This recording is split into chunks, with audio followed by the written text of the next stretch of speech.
New Thought Society. Education is the most powerful weapon which you can use to change the world. Nelson Mandela.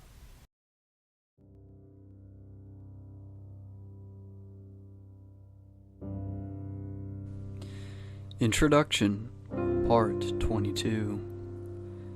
In Part 22, you will find that thoughts are spiritual seeds, which, when planted in the subconscious mind, have a tendency to sprout and grow.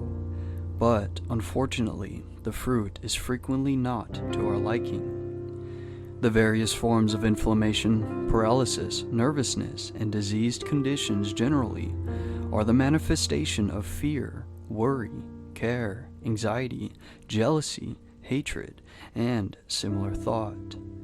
The life processes are carried on by two distinct methods. First, the taking up and making use of nutritive material necessary for constructing cells. Second, breaking down and excreting the waste material.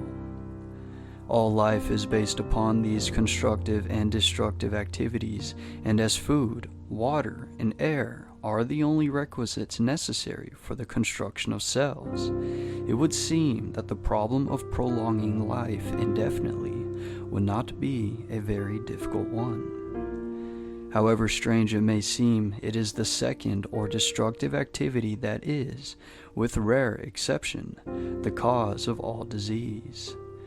The waste material accumulates and saturates the tissues, which causes auto-intoxication. This may be partial or general. In the first case, the disturbance will be local. In the second place, it will affect the whole system. The problem then before us in the healing of disease is to increase the inflow and distribution of vital energy throughout the system. And this can only be done by eliminating thoughts of fear, worry, care, anxiety, jealousy, hatred, and every other destructive thought, which tend to tear down and destroy the nerves and glands which control the excretion and elimination of poisonous and waste matter. Quote, nourishing foods and strengthening tonics, end quote, cannot bestow life, because these are but secondary manifestations to life. The primary manifestation of life and how you may get in touch with it is explained in the part which I have the privilege of enclosing herewith. Knowledge is of priceless value, because by applying knowledge we can make our future what we wish it to be. When we realize that our present character, our present environment, our present ability, our present physical condition are all the result of past methods of thinking, we shall begin to have some conception of the value of knowledge. If the state of our health is not all that could be desired, let us examine our method of thinking. Let us remember that every thought produces an impression on the mind. Every impression is a seed which will sink into the subconscious and form a tendency. The tendency will be to attract other similar thoughts. Before we know it, we shall have a crop which must be harvested. If these thoughts contain disease germs, the harvest will be sickness, decay, weakness, and failure. The question is, what are we thinking? What are we creating? What is the harvest to be? If there is any physical condition which it is necessary to change, the law governing visualization will be found effective. Make a mental image of physical perfection. Hold it in the mind until it is absorbed by the consciousness. Many have eliminated chronic ailments in a few weeks by this method, and thousands have overcome and destroyed all manner of ordinary physical disturbances by this method in a few days, sometimes in a few minutes. It is through the law of vibration that the mind exercises this control over the body. We know that every mental action is a vibration, and we know that all form is simply a mode of motion, a rate of vibration. Therefore, any given vibration immediately modifies every atom in the body. Every life cell is affected, and an entire chemical change is made in every group of life cells. Everything in the universe is what it is by virtue of its rate of vibration. Change the rate of vibration and you change the nature, quality, and form. The vast panorama of nature, both visible and invisible, is being constantly changed by simply changing the rate of vibration.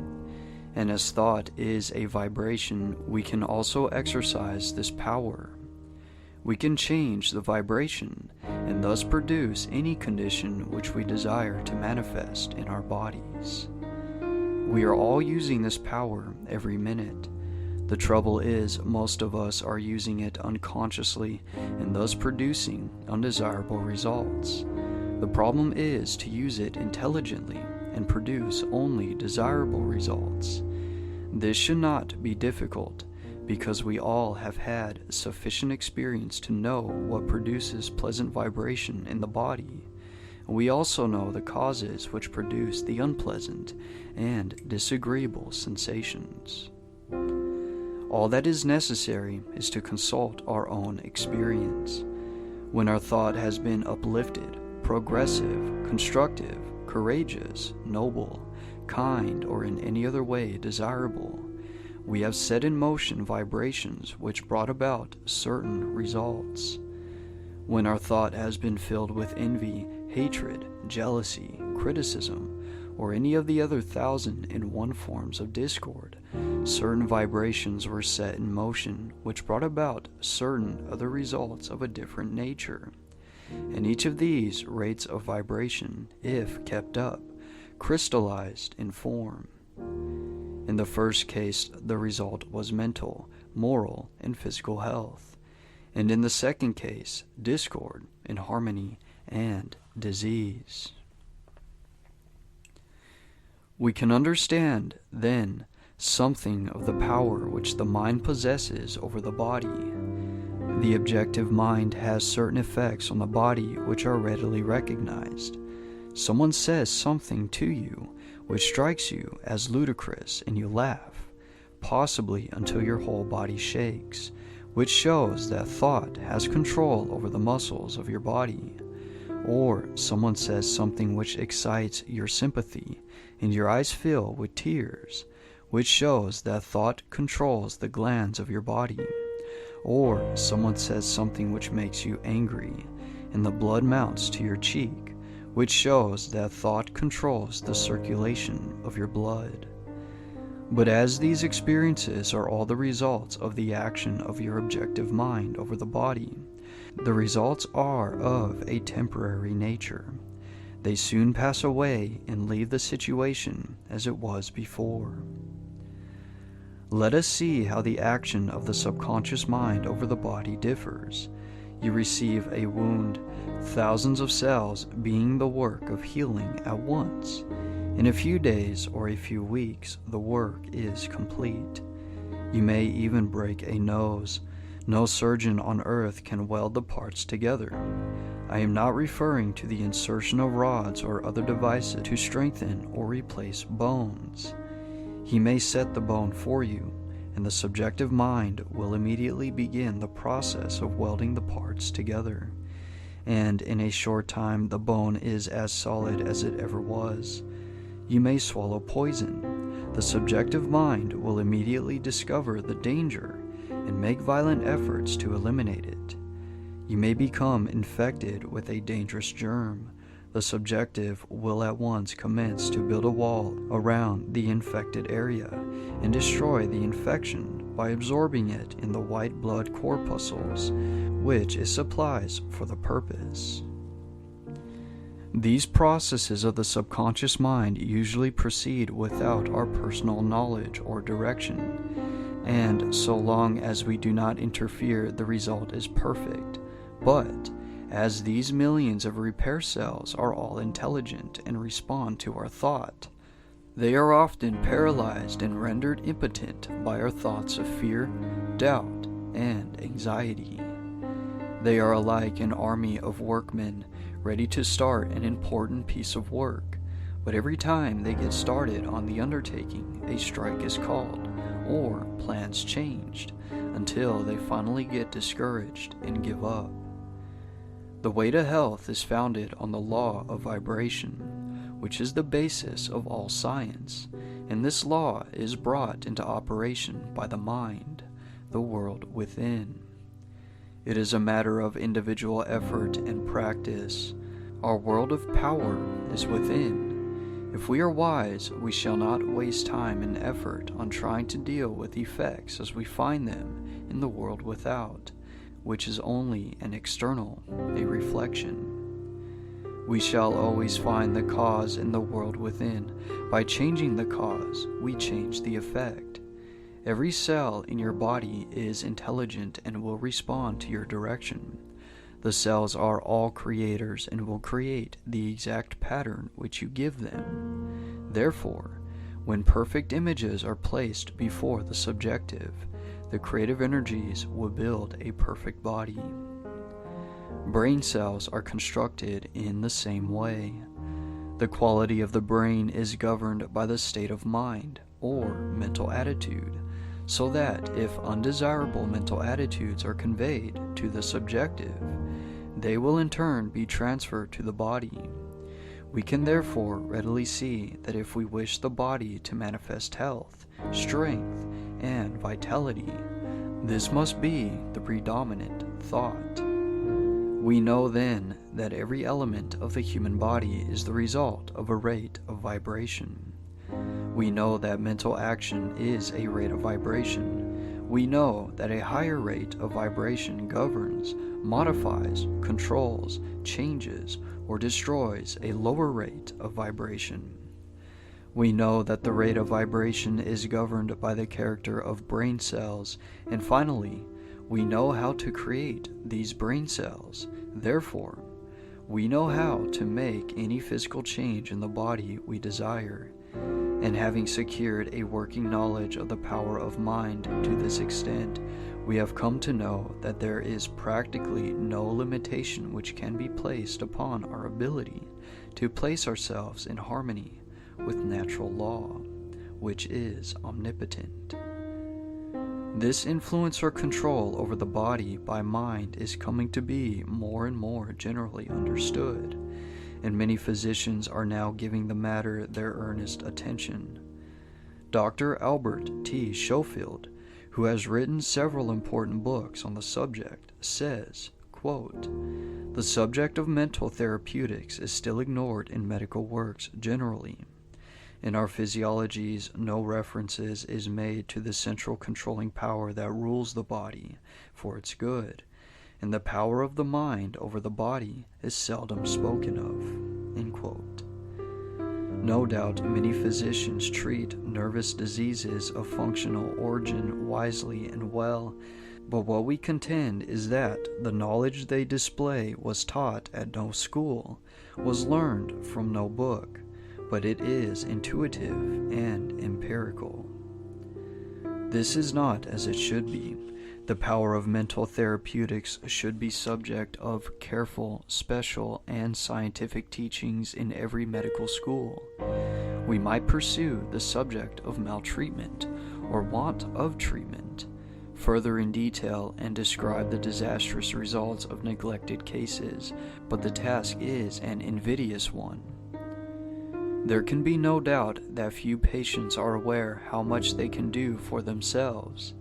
What the patient can do for himself, the forces he can set in motion, are as yet unknown. We are inclined to believe that they are far greater than most imagine and will undoubtedly be used more and more. Mental therapeutics may be directed by the patient himself to calming the mind in excitement, by arousing feelings of joy, hope, faith, and love, by suggesting motives for exertion, by regular mental work, by diverting the thoughts from the melody. For your exercise this week, concentrate on Tennyson's beautiful lines, quote, "Speak to him, thou, for he hears, and spirit with spirit can meet. Closer is he than breathing, and nearer than hands and feet." End quote. Then try to realize that when you do, quote, speak to him, end quote, you are in touch with omnipotence. This realization and recognition of this omnipresent power will quickly destroy any and every form of sickness or suffering and substitute harmony and perfection. Then remember that there are those who seem to think that sickness and suffering are sent by God. If so, every physician, every surgeon, and every Red Cross nurse is defying the will of God, and hospitals and sanitariums are places of rebellion instead of houses of mercy. Of course, this quickly reasons itself into an absurdity, but there are many who still cherish the idea. Then let the thought rest on the fact that until recently, theology has been trying to teach an impossible creator, one who created beings capable of sinning, and then allowed them to be eternally punished for such sins. Of course, the necessary outcome of such extraordinary ignorance was to create fear instead of love, and so, after 2,000 years of this kind of propaganda, theology is now busily engaged in apologizing for Christendom. You will then more readily appreciate the ideal man, the man made in the image and likeness of God, and you will more readily appreciate the all-originating mind that forms, upholds, sustains, originates, and creates all there is. Quote, all are but parts of one stupendous whole, whose body nature is, and God the soul. End quote. Opportunity follows perception, action follows inspiration, growth follows knowledge, eminence flows progress. Always the spiritual first, then the transformation into the infinite and illimitable possibilities of achievement.